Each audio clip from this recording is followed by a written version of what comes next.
ഒരു നിമിഷത്തെ ദേഷ്യം ഒരു ബന്ധം തന്നെ തകർക്കാം. ഒരു നല്ല തീരുമാനത്തെ നശിപ്പിക്കാം. ചിലപ്പോൾ ഒരു ജീവിതം തന്നെ മാറ്റിമറിക്കാം. നമ്മുടെ കുടുംബജീവിതത്തിലെ തകർച്ചയ്ക്ക് വരെ ഒരു നിമിഷത്തെ ദേഷ്യം കാരണമാകാറുണ്ട്. നാം എല്ലാവരും ചെറുതും വലുതുമായ കാര്യങ്ങൾക്ക് ദേഷ്യപ്പെടാറുണ്ട്. പക്ഷേ ദേഷ്യം വരുന്നതല്ല പ്രശ്നം. ദേഷ്യം വന്നപ്പോൾ നമ്മൾ കാണിക്കുന്ന പ്രതികരണമാണ് യഥാർത്ഥത്തിൽ വലിയ പ്രശ്നങ്ങൾ സൃഷ്ടിക്കുന്നത്.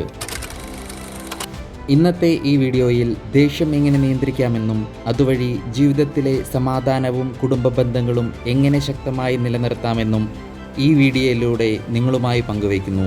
വീഡിയോ മുഴുവനായും കാണാൻ ശ്രമിക്കുക.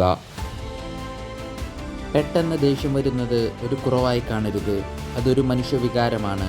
എന്നാൽ ഈ വികാരം നമ്മുടെ നിയന്ത്രണത്തിൽ അല്ലാതാകുമ്പോഴാണ് പലപ്പോഴും പ്രശ്നങ്ങൾ തുടങ്ങുന്നത്. നമ്മൾ ദേഷ്യപ്പെടുന്ന സമയത്ത് ഹൃദയമിടിപ്പ് കൂടും, ശരീരം ചൂടാകും, യുക്തിപരമായി കാര്യങ്ങളെ നോക്കിക്കാണാനും ചിന്തിക്കാനും തീരുമാനങ്ങൾ എടുക്കാനും സാധിക്കാതെ വരും. അതുകൊണ്ടാണ് നിങ്ങൾ ദേഷ്യത്തിലായിരിക്കുമ്പോൾ, മനസ്സ് അസ്വസ്ഥമാകുമ്പോൾ തീരുമാനങ്ങൾ എടുക്കരുത് എന്ന് പറയുന്നത്. നമ്മൾ ദേഷ്യപ്പെട്ടിരിക്കുമ്പോൾ പെട്ടെന്ന് മറ്റുള്ളവരോട് പറഞ്ഞ പല വാക്കുകളും പിന്നീട് നമ്മളെ തന്നെ വേദനിപ്പിക്കാറുണ്ട്. ഇനി നമ്മൾ ദേഷ്യത്തിലേക്ക് പോകുന്ന സമയത്ത് ആ ദേഷ്യത്തെ നിയന്ത്രിക്കാൻ കുറച്ച് കാര്യങ്ങൾ പറഞ്ഞു തരാം. ഒന്നാമതായി 10 മുതൽ 1 വരെ പുറകോട്ട് എണ്ണുക. ആ കുറച്ച് സെക്കൻഡിൽ നമ്മൾ കാമാകും. പലവിധ പ്രശ്നങ്ങളും ഒരു 10 സെക്കൻഡ് കൊണ്ട് ഒഴിവാക്കാൻ പറ്റും. ദേഷ്യം വരുമ്പോൾ ശരീരത്തിലെ ടെമ്പറേച്ചർ കൂടും. അപ്പോൾ ഒരു ഗ്ലാസ് വെള്ളം സാവധാനം കുടിക്കുന്നത് നമ്മുടെ ശരീരത്തെയും മനസ്സിനെയും നാഡീവ്യവസ്ഥയെയും ശാന്തമാക്കാൻ സഹായിക്കും. ഈ കാര്യങ്ങൾ സിമ്പിളും വളരെ ഇഫക്റ്റീവുമാണ്. ദേഷ്യമായിരിക്കുന്ന സാഹചര്യത്തിൽ നിന്ന് മാറി നിൽക്കുക. വാക്കേറ്റം നടക്കുന്ന സാഹചര്യത്തിൽ അവിടെ തന്നെ തുടർന്നാൽ ദേഷ്യം വർദ്ധിപ്പിക്കാനേ സഹായിക്കൂ. ആ സമയത്ത് അവിടെ നിന്ന് മാറുകയോ ആ കാര്യത്തെക്കുറിച്ച് പിന്നീട് സംസാരിക്കാമെന്ന് പറയുകയോ അങ്ങനെ സിറ്റുവേഷൻ ഹാൻഡിൽ ചെയ്യണം. ഇത് പിന്മാറ്റമല്ല, ഇമോഷണൽ ഇൻ്റലിജൻസ് ആണ്.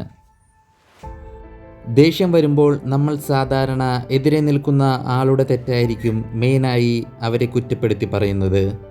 നീ കാരണമാണ് എല്ലാം ഇങ്ങനെ നടന്നത്, നീ എപ്പോഴും ഇങ്ങനെയാണ് എന്നീ വാക്കുകൾക്ക് പകരം നീ ഇത് ചെയ്തപ്പോൾ എനിക്ക് വിഷമം തോന്നി, ഈ സാഹചര്യം എന്നെ അപ്സെറ്റാക്കി എന്ന് പറയുക. നമ്മൾ ഒരാളെ ദേഷ്യത്തോടെ കുറ്റപ്പെടുത്തുമ്പോൾ ഒരു കലഹത്തിനോ കൂടുതൽ പ്രശ്നങ്ങൾക്കോ അത് കൂടുതൽ കാരണമാകും.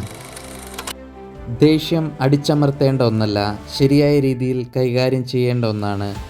ദേഷ്യമായിരിക്കുന്ന അവസ്ഥ വേണ്ട പോലെ നിയന്ത്രിക്കാനാവാതെ ജീവിതം തന്നെ കൈവിട്ടുപോയ ഒരുപാട് മനുഷ്യരുണ്ട് ഈ ലോകത്ത്.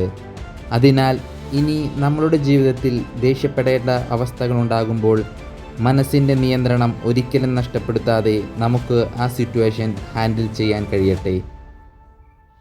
ഇന്നത്തെ ഈ ചെറിയ വീഡിയോ നിങ്ങൾക്ക് ഉപകാരപ്പെട്ടുവെങ്കിൽ ലൈക്ക് ചെയ്യൂ, കമൻറ്റ് ചെയ്യൂ. ഇനിയും ഇതുപോലുള്ള മീനിങ്ഫുൾ കണ്ടൻറ്റിന് ഗോൾഡൻ തോട്ട്സ് എന്ന ഈ ചാനൽ സബ്സ്ക്രൈബ് ചെയ്യൂ. വീഡിയോ കണ്ടതിന് നന്ദി.